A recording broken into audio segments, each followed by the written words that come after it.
The tape diagram represents an equation. Write an equation to represent the tape diagram. So pause the video, have a go at that. And then you can actually try to find the value of n that makes the equation true. So if we want to represent this equation, we could really say that n plus this 18 is equal to 42. And maybe I'll color code this just for kicks. So this is n right over here, n, and then to that I am going to add 18, that's this part right over here.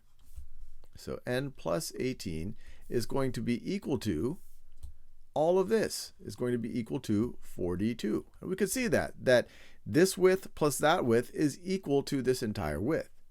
Now if we want to figure out what n is, there's a couple of ways you could do it. You could just say, okay, what plus 18 is equal to 42?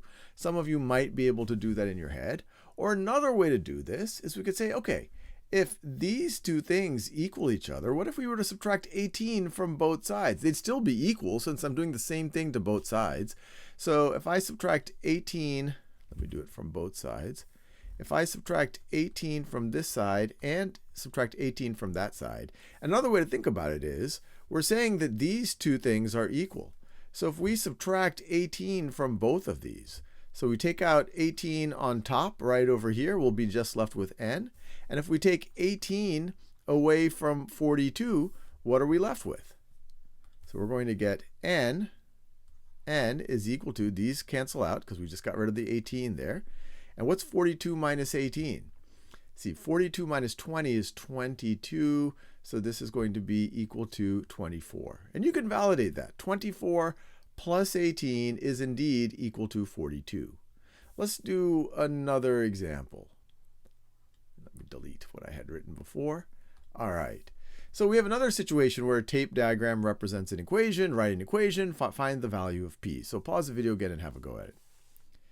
Okay, so what I have here are 1, 2, 3, 4, 5, 6 p's.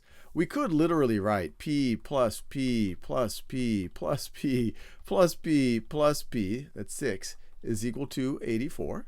Or we could recognize that that is the same thing as 6 times p. So we could write this equation as 6 times p is equal to 84.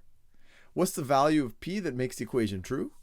So what number times 6 is going to get to 84? Once again, you might be able to do that in your head. But another way to think about it is, if I just divide the 84 into 6 equal pieces, let me show that right over here. Or another way, divide both sides of this equation by 6, which I'm doing visually with this tape diagrams. So let me divide both sides by 6. Remember, if two things are equal to each other, as long as you do the same thing to both sides, they'll still be equal to each other. So on the left-hand side, you'll just be left with a p. So you get a p is equal to, and so it's going to be equal to just this, whatever 84 divided by 6 is. And some of you might do that in your head. You might recognize, well, let me just do it for you. 6 goes into 84, 6 goes into 8. 1 times 6, right, is 6. We get a 2. 8 minus 6 is 2. Bring down the 4. 6 goes into 24.